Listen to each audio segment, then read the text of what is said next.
सब ॿार आज़ाद थियनि था। हिन मुंहिंजी न्याणीअ खे ॾोढो कयो। मां सोशल मीडिया ते न आहियां त सम्झो मां ई न आहियां।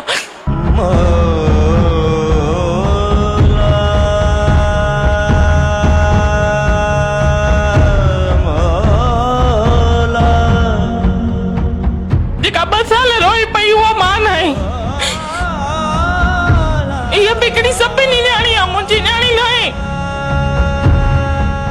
हाणे मुंहिंजे हथ जी वेंदे मां थी बदनाम, मूंखे पंहिंजी न्याणी आज़ाद कराए ॾे।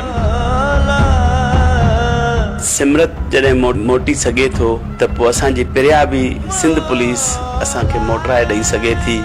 22 महीना थिया, 10 मुहर्रम ते सबीर हलाईंदे मुंहिंजी न्याणी गुम थी वई आहे। जिथे बि आहे, कीअं बि आहे, कहिड़े हाल में आहे, मूंखे आज़ादु कराए ॾे, न त मां पंहिंजे पाण खे मारे छॾंदुसि। हाणे आख़िरी इहो ई हल बचियो।